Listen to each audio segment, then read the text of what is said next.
Buenos días a todos y a todas. Bienvenidos de nuevo al canal NutriNews, hablando de nutrición animal. En la entrega de hoy tendremos la oportunidad de hablar con Braulio de la Calle. En este caso, más que una entrevista, aprovecharemos esta ocasión para tener una conversación entre amigos. Bienvenido, Braulio. Muchas gracias, Fernando. Braulio es veterinario por la Universidad de Santiago de Compostela de la promoción del 89, o sea, ayer. Es director técnico del área de rumiantes en Coren. Coren, como la mayoría de ustedes saben, es una de las mayores cooperativas agroindustriales de España, si no es que es la mayor. Además, Coren siempre ha dado ejemplo de aplicación de nuevas corrientes de bienestar animal y del uso de sostenibilidad. Y precisamente en la sostenibilidad, Braulio es el líder de los nuevos trabajos en el racionamiento de rumiantes y el uso de materias primas de nueva incorporación. Recientemente ha recibido el premio de la Fundación CESFAC en reconocimiento por sus trabajos en el uso de macroalgas como fuentes de proteína de alimentación animal. Bienvenido otra vez, Braulio, y a manera simplemente de introducción y para adentrarnos un poco en el tema del que hablaremos hoy, es importante recordar alguna de las definiciones de sostenibilidad. Sostenibilidad tiene un montón de definiciones dependiendo de la fuente bibliográfica que consultes. Pero quizá la más repetida, no por eso la mejor, pero sí la más repetida, es que la sostenibilidad es aquel desarrollo que satisface las necesidades actuales sin poner en peligro la capacidad de las generaciones futuras de satisfacer sus propias necesidades. Esto es decir, que hagamos hoy lo que necesitamos sin detrimento de las generaciones futuras generaciones, de nuestros hijos. Centrándonos esto en el uso de materias primas, es importante pues, recordar que Europa y España son muy dependientes de las fuentes de proteína vegetal. Además, España es el líder productor de pienso en Europa, con lo cual necesariamente debe de encabezar las iniciativas que contribuyan a reducir la dependencia externa, porque es a nosotros, el mercado español, al que más le importa esto, ¿no? Uniendo iniciativas, actualmente existen muchos programas y herramientas para calcular y reducir la huella ambiental en el vacuno de leche especialmente, que es el más enfocado por todas estas. Una de ellas es la utilización de algas en la alimentación animal, que parece y siempre ha parecido muy prometedora, ya que hay especies que tienen un alto contenido en proteína y que podrían ayudar a la agricultura mundial a cumplir estos objetivos de sostenibilidad. Braulio nos explicará un poco sobre el aprovechamiento de estas fuentes de proteína que representan una ventaja para los desarrollos socioeconómicos. Como veíamos antes, en busca de alcanzar un objetivo de transformación, Europa, para reducir la huella medioambiental y reforzar sus sistemas alimentarios y seguir garantizando la disponibilidad de alimentos saludables y accesibles a todas las generaciones futuras. Todo esto a través de iniciativas para hacer evolucionar el sistema alimentario actual de la Unión Europea hacia un modelo más sostenible. Quizá ahora mismo sea el más sostenible, yo creo que por lo menos el más legislado de Europa. Sí. Para empezar, Braulio, explícanos qué factores debemos de tener en cuenta para alinear la formulación de nuestros piensos actuales con la Agenda 2030 y las estrategias de la granja a la mesa. Bueno, en primer lugar, gracias por las palabras, Fernando, gracias, que somos amigos, gracias al grupo NutriNews por la oportunidad de compartir este rato con ellos y está claro lo que estaba diciendo Fernando, el Pacto Verde Europeo y dentro del Pacto Verde Europeo la estrategia de la granja a la mesa creo que nos cambia las reglas de juego y nos marca el límite en el campo donde tenemos que trabajar, donde estamos trabajando ya. la estrategia de la granja a la mesa tiene un objetivo principal, que seamos un continente neutro, ¿no? En el 2050. Neutro no en la guerra, sino neutro climáticamente. Sí. El otro día estaba en unas jornadas de producción ecológica y decían que todos los incendios que se han producido en Galicia este verano han contribuido mucho más que todo lo que puede contribuir la ganadería gallega a la huella de carbono. Entonces hay que saber dónde estamos, saber que somos responsables de una parte de los gases de efecto invernadero, que unas fuentes pueden decir, dicen que son el 5, el 6, el 7, el 8%.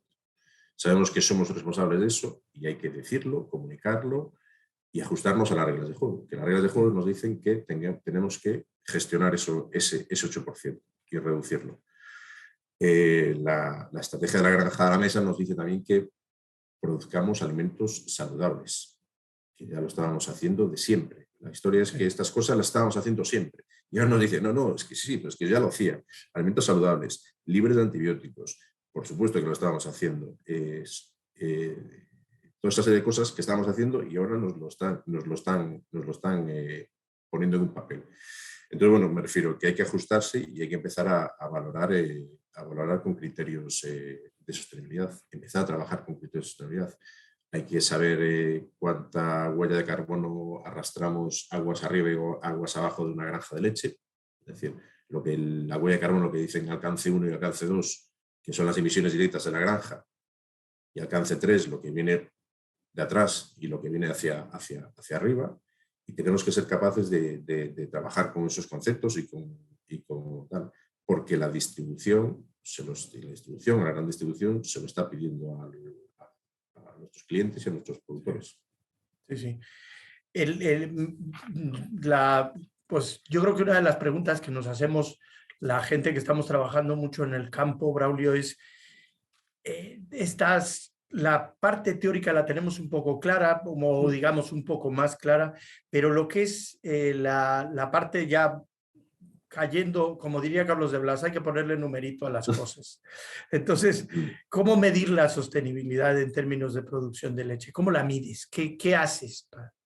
Ya, eso es el problema, está claro. Es decir, después hay muchas medidas y hay muchos conceptos dentro de todo esto. Es decir, huella de carbono, huella ambiental, huella hídrica, huella ecológica, el ciclo de la vida. Es decir, tenemos que saber primero lo que queremos medir. ¿Qué queremos medir? La huella de carbono de un litro de leche, la huella de carbono de una tonelada de pienso, la huella de carbono de tal. Entonces hay que saber muy bien qué queremos medir.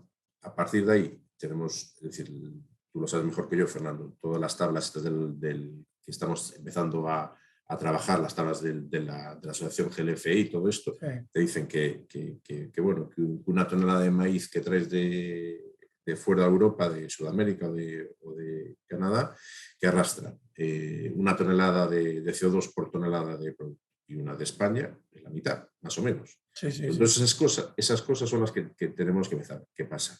La sostenibilidad, en principio, no es que cueste dinero, pero hay que acostumbrarse a trabajar con ella. Hay que valorar cuánto cuesta ser sostenible, porque no es un concepto que no cueste nada. Es decir, hay que trabajar sobre esos conceptos. El principal problema o la principal huella de carbono que arrastra un litro de leche en alimentación animal son las fuentes de proteína, es la soja. La soja que podemos traer desde Argentina, desde Brasil. Y en ese trabajo se está trabajando desde hace muchos años con el tema de los aminoácidos, que reduces la producción de soja. Entonces tenemos que trabajar y tenemos que meter en los programas de formulación esos conceptos y esos conceptos y valores de sostenibilidad. Hablando de todas estas cosas y de cuestiones, digamos que hasta ahora no se habían tenido en cuenta en la formulación y ahora incluso son mesurables, ¿cómo se puede influir en la eficiencia del ganado lechero y sobre todo referente al metano, Braulio? ¿Hay alguna herramienta con la que tú hayas trabajado que reduzca la producción de metano por litro de leche o por vaca o por Sí, hato, sí, por lo que sea. el tema es decir, ¿cómo medimos la eficacia? Cada uno puede medir la eficacia de diferentes Ahí. maneras. Lo puedes mirar por consumo de materia seca, lo puedes mirar por kilos de proteína, lo puedes mirar, ahora está de moda con todo el tema de las explotaciones robotizadas o con sistemas de ordeño robotizados, los kilos de concentrado por cada 100 litros de leche en el robot. Bueno, es decir, todos son válidos. Lo que hay que decidirse es establecer un modelo y todas medirlas por el mismo valor. ¿Vale? ¿Por qué? Porque te va a permitir compararlas y te va a permitir comparar explotaciones entre unas entre otras de diferente zona y encontramos muchísima variabilidad. Nosotros hace años participamos en un proyecto europeo de control de la huella, de cálculo de la huella, perdón, del cálculo del metano producido en las explotaciones. Y era un proyecto que estábamos diferentes cooperativas europeas y era la relación entre el perfil de ácidos grasos de la leche y la producción de metano. Existe una correlación y entonces nosotros hemos escogido ese valor para medir la eficacia de la dieta, de la explotación y de la dieta que estamos haciendo. Entonces, es decir, otros escogerán el consumo de materia seca, los gramos de proteína de la ración por kilos de proteína de la leche. ¿Vale? Son todos, yo creo que son todos válidos. La cuestión es trabajar, decidirse por uno y trabajar sobre ese concepto. ¿Por qué nosotros utilizamos el tema del metano? Porque somos capaces también de decirle al productor, aparte de ser eficaz, eres sostenible, somos más sostenibles. ¿Cómo somos capaces de modular la producción de metano? Pues haciéndolo a los animales más productivos. Para mí el animal más productivo es el más sostenible y el menos contaminante. Eso yo creo que no tenemos duda ninguna. Sí. Ahora que decías, una de las cosas con las que yo siempre me he peleado, y más en tu tierra que en ningún lado, es con el foco ese que tenemos encima todos los pienseros, toda la gente que nos dedicamos a la venta de pienso, a la estructura de la comercialización del pienso, ¿no? Porque nos miden mucho, y ahora lo acabas de mencionar, que se mide la cantidad de kilos de materia seca de pienso, y en realidad lo que más metano produce es el forraje.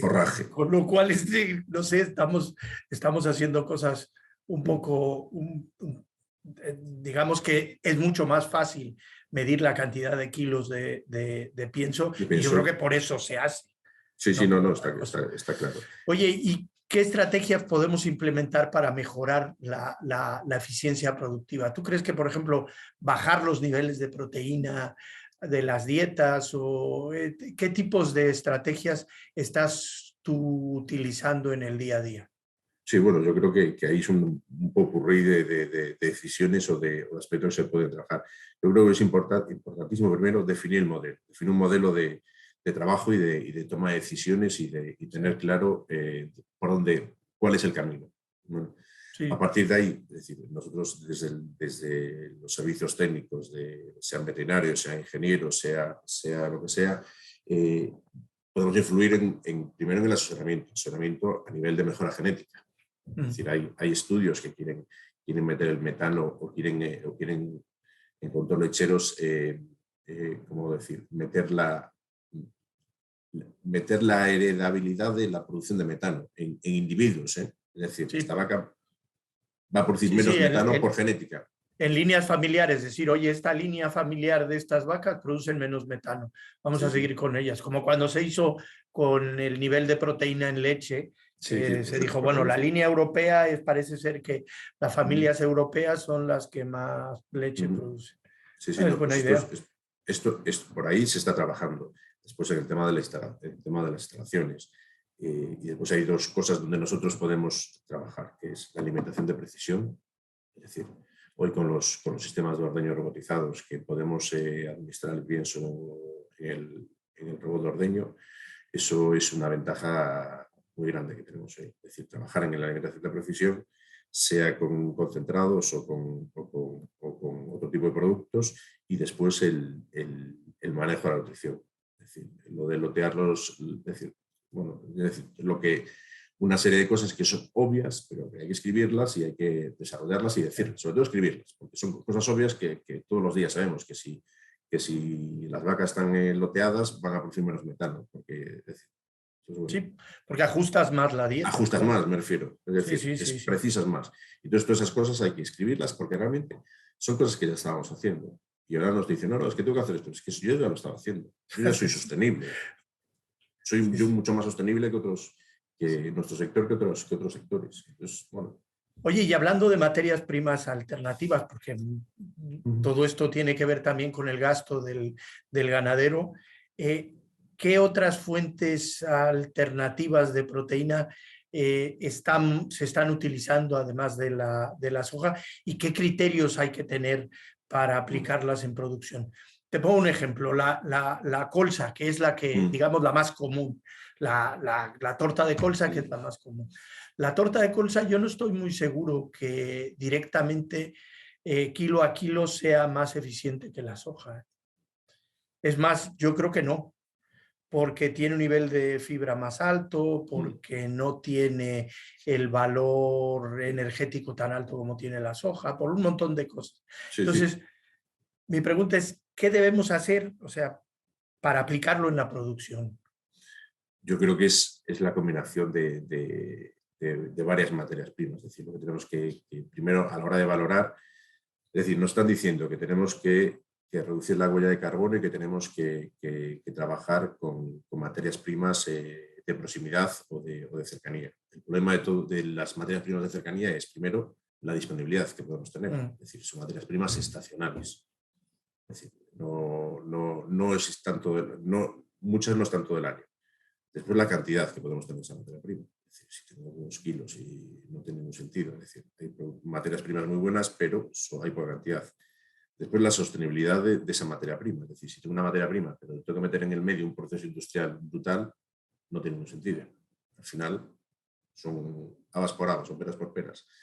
La viabilidad económica también de esa materia prima, es decir, cuánto me cuesta, es decir, a la gente hay que pagarle por lo que cuestan, por lo que valen las cosas. Es decir, si yo quiero que la gente, no sé, cultive girasol, le tengo que pagar el girasol a buen precio, porque si no, me lo va a hacer un año, el siguiente año no va a hacer.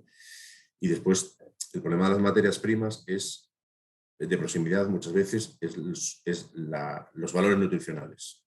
Es decir, no son, las hojas sabemos que tú analizas la soja y es pum, pum, pum, pum, pum. Es decir, en el tema de las materias primas de proximidad tienes que tener muy claro la variabilidad que pueden tener, la calidad, y entonces hay que estandarizar mucho esas materias primas. Y no es fácil. Hay un proyecto que a mí me ha resultado súper curioso, que era, creo que es en el País Vasco, un tema de recuperar el café, de las cápsulas de café, para darle después como materia prima a los rumiantes. Es decir, pongámonos, recogemos el café de las cafeterías y de las cápsulas de café. Les mete un proceso industrial y lo vuelvo a dar a los animales. Pues es el claro ejemplo de una materia prima que todos los días la tenemos ahí delante. Sí. Después hay cuestiones legales y cuestiones técnicas también. Es decir, que en las fábricas de pienso no puede entrar nada con una materia con humedad. Es decir, hay que ver multitud de cosas antes de su utilización. Oye, y hablando individualmente de cada una de las materias primas, individualmente en la formulación, ¿cuál es tu opinión o cuáles ventajas le ves al uso de los aminoácidos? Yo sé que hasta ahora en rumiantes en general, quizá en vacuno de leche se esté ya utilizando de una manera más común, sobre todo la metionina, pero ¿qué otros aminoácidos les ves futuro en la alimentación de rumiantes? Me refiero a aminoácidos sintéticos, bro. Sí, no, sí. Eh, hay gente que tiene una experiencia brutal con el tema de los aminoácidos y lleva muchos años trabajando con aminoácidos, con metionina. ¿No? La lisina no acaba de romper, es decir, no, la lisina no acaba de romper. Vale, fuente de lisina la soja y no meto soja y formulo con más con lisina, pero bueno, yo creo que hay que seguir trabajando en ese sentido con el tema de la lisina y después seguro que tenemos alguna aminoácido más limitante en la producción de leche. Yo estoy convencido. no sé cuál, ¿eh? No sé cuál todavía. ¿Por qué? Hay unos estudios muy bonitos de una de las empresas de estas multinacionales enormes que está trabajando con isoácidos que están funcionando bien. Habría que echarles un vistacillo, esperarnos a que lo saquen a la venta, porque todavía está en pruebas, pero hay trabajos bonitos sobre eso. Bueno, y las macroalgas, yo cuando nos contaban los de las macroalgas me acordaba mucho de mi suegro, porque mi suegro iba en su carrito de las vacas y cogía las algas de la playa, pero las usaba no para dárselas a las vacas, sino como fertilizante, como para Las, la huerta. sí, sí. Entonces, Las, explícanos un poco qué tipo de macroalgas y sus características y cómo se van a poder utilizar, porque yo creo que esto es una cuestión de futuro. Dentro de nada sí, sí, tendremos no, que no. utilizarlas. Sí. Yo creo que el valor de las algas realmente no está utilizado como materia prima. Es decir, está en todo lo que tiene debajo las algas Sí. y los productos para estimular la defensa de los animales. Ahí hay un trabajo y hay una... Bueno, ya hay en el mercado productos para estimular, a partir de algas, para estimular la defensa de los animales en las primeras edades.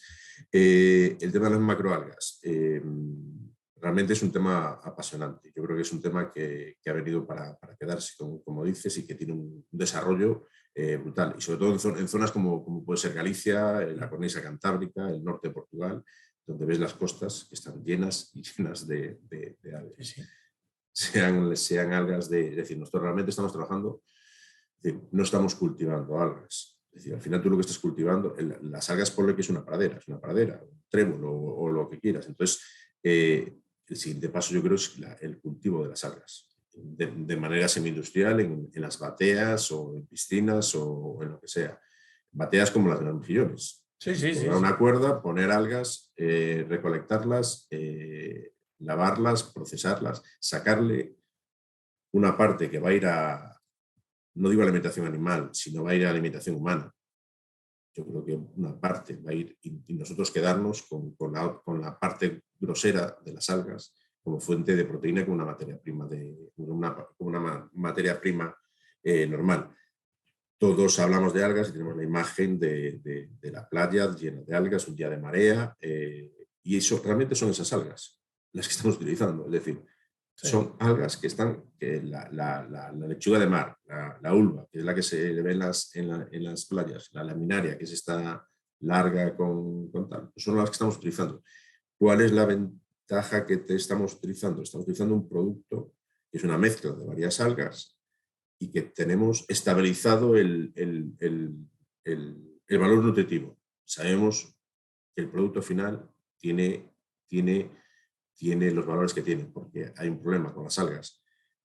La variabilidad, hay multitud de especies, millones de especies, y la variabilidad depende de la época del año, de las mareas, de la luna, de no sé qué. Es decir, te encuentras multitud de analíticas. Tal. Entonces nos hemos encontrado un proceso y trabajar con una materia prima estable. Estamos utilizando en rumiantes y estamos con proyectos para ver bien la digestibilidad, ver bien la tal y someterla también a algún proceso industrial más. Es decir, la tenemos cerca, la secamos y la molemos.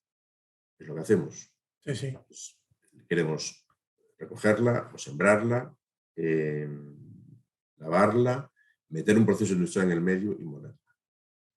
Bueno, lo que estaría súper interesante, que a mí siempre me ha llamado mucho la atención todas esas cosas, es si logramos que, por ejemplo, la industria de la cosmética se interese en alguno de los ácidos grasos que tienen de estos raros, de cadenas impares, Sí, que sí. son muy raros, que no existen en los vegetales terrestres, De, y descubran que no, se nos quitan las arrugas y el resto se puede utilizar para alimentación es que animal, esa es la porque clave. eso sería el punto clave para Es que poder esa es la empezar. clave. Donde Sí. está el dinero es ahí. Es Es decir, ahí, no claro.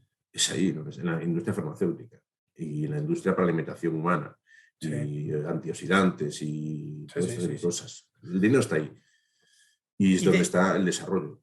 de igual forma, quizá no tanto en la cornisa cantábrica, pero sí en el sur, hay 2 o 3 empresas que están trabajando mucho con microalgas, con las pastillitas estas que parecen de la película de Soylent Green, para que el origen es diferente. Estas son algas pequeñitas, son las microalgas, y parece también que tienen su base científica, y su base científica bastante buena. ¿Tú qué opinas de las microalgas?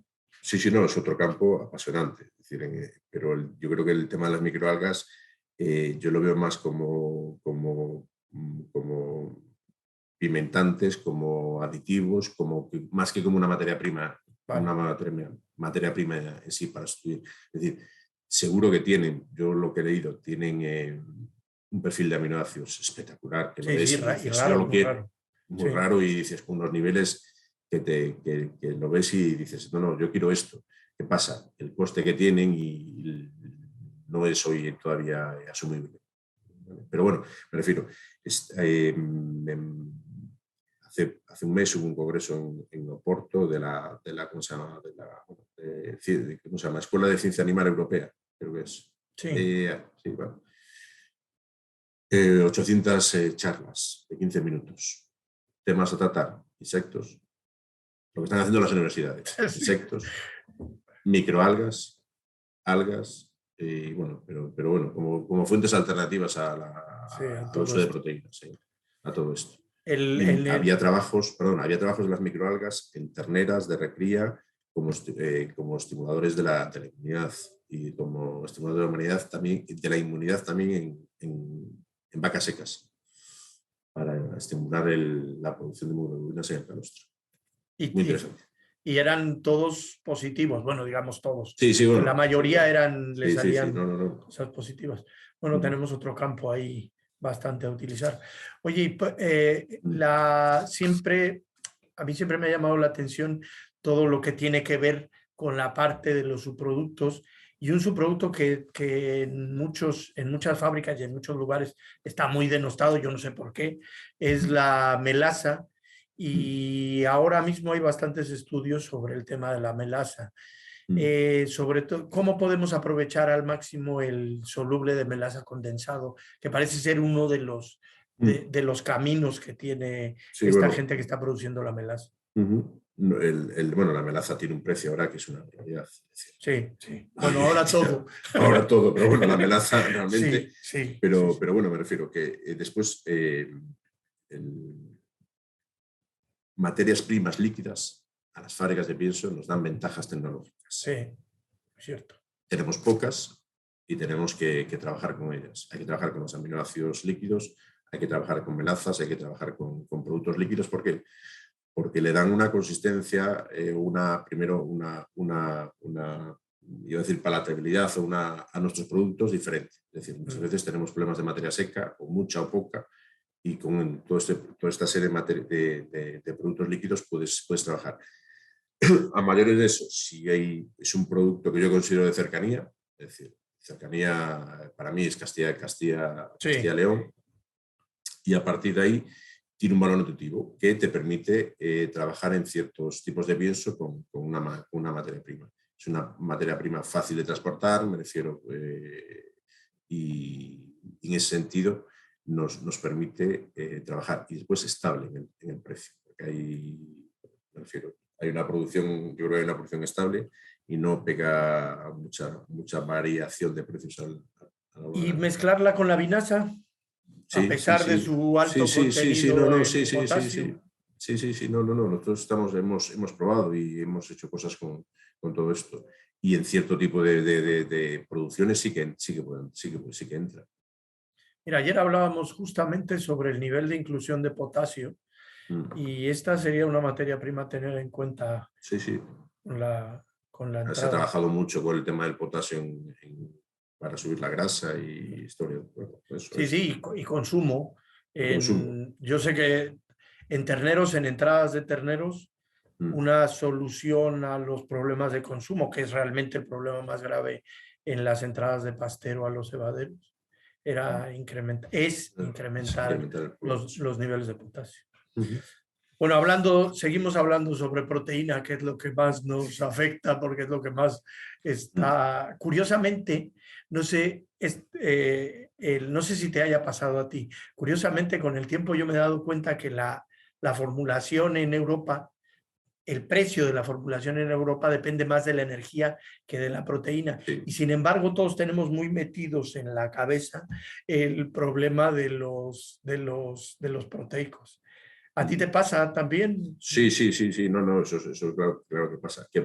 ¿Cuál es la historia? Al final, el precio de la energía lo tienes más al día porque lo produces aquí. Es decir, ves la lonja del tal, no sé qué, bueno, es decir, yo el otro día me, llam- me llamaba la atención de una materia prima el precio, es decir, lo que puede variar el precio. Es decir, aquí, por ejemplo, en Galicia no estamos acostumbrados a trabajar con guisante y no se utiliza guisante, muy poquito guisante.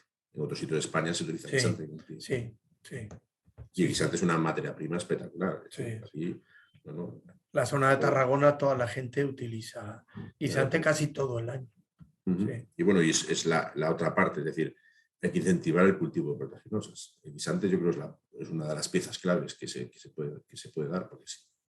A mí me llama mucho la atención, hubo una época a principios de los años 2000 que se trajo muchísimo Altramús Mm, de Australia, que tenía el mm, mismo problema que la soja, que porque las hojas, la huella de... si hay algo que está lejos es Australia, pero de Mm, todas maneras venía del este, de la zona de Perth de Australia, venía un Altramús que hacía que redujeras bastante la inclusión de soja, era muy curioso. También se podría empezar a sembrar, porque aquí es más, el origen del Altramús es mediterráneo, con lo cual también se podía ujú. empezar a Sí, bueno, trabajar hay sobre proyectos los temas. hay proyectos de CESFAC o de CEFAC, ¿cómo se llama? El Impulse, ¿no? Sí, Que es de las de proteaginosas. las proteaginosas, que se Sí, trata de eso, es decir, de incentivar a la gente, lo que hablábamos antes, yo te compro el girasol o yo te compro las algas, te tengo que pagar un justo precio por eso, porque si no, pues, si me lo vas sí, a regalar, eso no tiene futuro. Y lo que se trata es sí. que tenga continuidad. Y en eso estamos, me refiero. ¿Qué pasa? Entre algas, guisante y tal, es decir, al final lo que hay que hacer es un poco de ingeniería a la hora de utilizar un poco de esto y un poco de esto y dejar de convertirlas en materias estacionales a intentar tenerlas todo el año. Oye, y metiéndonos en un berenjenal que no nos Mm. compete, pero tú aceptarías la utilización otra vez de proteína de origen animal en los rumiantes. No, Yo tampoco. Mira, no, estamos de acuerdo, no, rápidamente. no tiene, No yo creo hemos que no tiene discutido. no, yo creo que no tiene ningún sentido. No, Creo que no tiene sentido. La sociedad no quiere eso. Yo creo que no, que no, que no, no va por ahí. no. Sí, yo El tema de los tampoco. insectos, yo creo que ha venido para quedarse también, y monogástricos. Sí, sí. No, Tiene, es posible. Mira, ahora mismo hay una industria creciente en cosmética, en la utilización del ácido láurico del gusano de la mosca negra. O sea, la pupa del gusano de la sí, mosca sí. negra, la larva de la mosca negra, es muy rica en ácido láurico. Y el ácido láurico no sé para qué lo utilizan en cosmética, pero se utiliza muchísimo. Y lo que queda, la torta desengrasada se está empezando a comercializar de una manera, digamos, más normal, por lo Ya. menos en las zonas del Levante en España. Porque la No, industria está ahí, cerca de está ahí, Murcia. ya está claro que la clave del tema de las algas es la parte donde está el dinero, es en lo que estamos hablando, igual que estás diciendo en el sector. Sí. Es decir, nosotros al final aprovechar el subproducto de la industria o de la industria farmacéutica o de cosmética o de lo que sea. Braulio, me ha dado muchísimo gusto hablar contigo, como A mí es un siempre, placer. pero antes de despedirme, me gustaría que nos dejaras algunas conclusiones, algunas recomendaciones de lo que tú consideras que es más importante en el uso de materias primas, además sobre los retos de los programas de alimentación que se nos vienen encima. Bueno, yo Como creo dicen que ahora en las ponencias, las notas para llevarnos a casa. Yo creo que hay tres. Yo creo que son tres cosas lo que tenemos que tener claro. Que hay que trabajar con criterios de sostenibilidad y de huella ambiental, porque a nuestros clientes o a nuestros productores le van a pedir, van a tener que calcular la huella de carbono de sus producciones, sea de un litro de leche, y van a mirar hacia aguas abajo, que somos nosotros, y aguas arriba, que ya no nos toca, pero nosotros vamos a tener que saber la huella de nuestro pienso, de nuestra formulación y de su formulación en el caso del vacuno de leche. Ya hay multitud de plataformas y hojas. Nosotros estamos trabajando con una donde somos capaces de calcular la huella de carbono de esa granja. ¿Vale? ¿Qué pasa? Hace falta tiempo, hay que saber los consumos, hay que saber los insumos, hay que saber bastantes cosas de la granja, pero bueno, todo es empezar. Entonces está claro que primero saber la huella ambiental y saber la huella de carbono de nuestro proceso industrial y de cómo llega a nuestro cliente o a nuestro productor. Después una segunda nota para llevarse a casa es hay multitud de materias primas de cercanía o que tenemos alrededor que seguro que podemos utilizar, y hay que ser valientes o audaces en el sentido de valorarla bien y ver dónde tiene cabida. Es decir, estamos hablando del café, estamos hablando de las algas, de las microalgas, de multitud de cosas. Y después la tercera conclusión es que el animal más sostenible es el más eficaz. El más eficaz. Eso tengo el más eficaz. El que más produce. El que más produce. Sí, sí. Así de claro. Yo creo que ahí también coincidimos que en ese sentido no hay duda. Braulio, muchísimas gracias por compartir con nosotros estos momentos. Esperamos tenerte aquí con nosotros nuevamente y muchas gracias a todos por escucharnos. Muchas gracias. Hasta luego.